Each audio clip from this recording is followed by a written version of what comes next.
বিয়ে বাড়িতে প্রেমিকার হানা, পাত্র গিয়েছিল বিয়ে করতে, এমত অবস্থায় সেই পাত্রের সাবেক প্রেমিকা এসে হাজির হয়ে যায়। এসে বলে, তুমি এখানে বিয়ে করতে পারবে না, আমাকে তোমার বিয়ে করতে হবে। এরপর সেই ছেলের বিয়েটাই ভেঙে যায়। হাজার হাজার মানুষের সামনে এরকম অপমান সহ্য করতে পারেনি সেই পাত্রের বাবা, তাই নিজেই নিজের দিয়ে দিল। নেত্রকোনার পূর্ব ধলা এলাকায় ছেলের বাবার একটি শখ ছিল, আমার ছেলেকে বিয়ে দিব ধুমধারাক্কা করে। সেরকম ভাবে শত শত মানুষকে একত্রে করে আনন্দ উল্লাস করে সেদিন বিয়ের যাত্রায় গিয়েছিল তারা। বাবা ছেলের জন্য মেয়েকে পছন্দ করেছে, সেই অনুযায়ী তাদের বিয়ের তারিখ ঠিক করা হয়। সেই তারিখে পাত্রপক্ষ যায় বউকে নিয়ে আসতে। এমন তো অবস্থায় হঠাৎ করে ওইখানে উপস্থিত হয়ে যায় তার সাবেক প্রেমিকা। গিয়ে পুরো পরিবেশটাই যেন একরকম নষ্ট করে ফেলে, চারপাশ উত্তাল হয়ে যায়। দাবি করে ওর সাথে আমার প্রেমের সম্পর্ক ছিল এবং আমরা করেছি। আরো জানলে অবাক হবেন, ওই মেয়েটাও বিবাহিত, তার একটি সন্তানও রয়েছে। সেই সন্তান রেখে, স্বামী রেখে তার সাথে করত। ভালোবাসা এতটাই গভীর ছিল যে স্বামী সন্তানকে রেখেই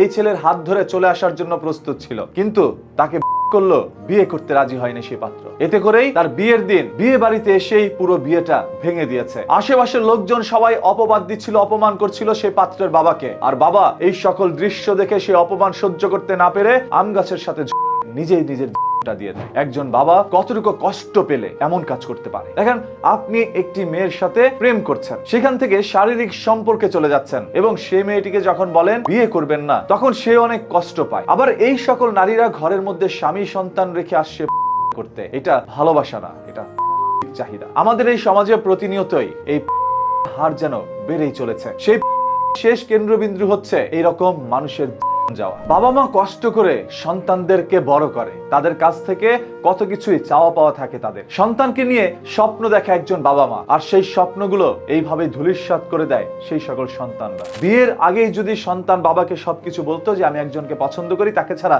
অন্য কাউকে বিয়ে করবো না, তাহলে হয়তোবা সেই বাবা তার ছেলেকে ওই মেয়ের সাথেই বিয়ে দিত। কিন্তু ছেলে কিছুই বলেনি। নতুনত্ব পেয়ে সে নতুনটাকে গ্রহণ করার জন্যই বিয়ের মঞ্চে বসেছিল, আর সেখানে চলে গেল তার বাবা। আপনাদের কাছে এই সম্পূর্ণ বিষয়গুলো কি মনে হচ্ছে আপনারা কমেন্ট করে জানাতে পারেন। আর প্রতিদিনের ঘটনা, দুর্ঘটনা, লুকোনো সত্য জানতে চোখ রাখুন নিউজ কিতে। পেজটাকে এখনই ফলো করে রাখেন।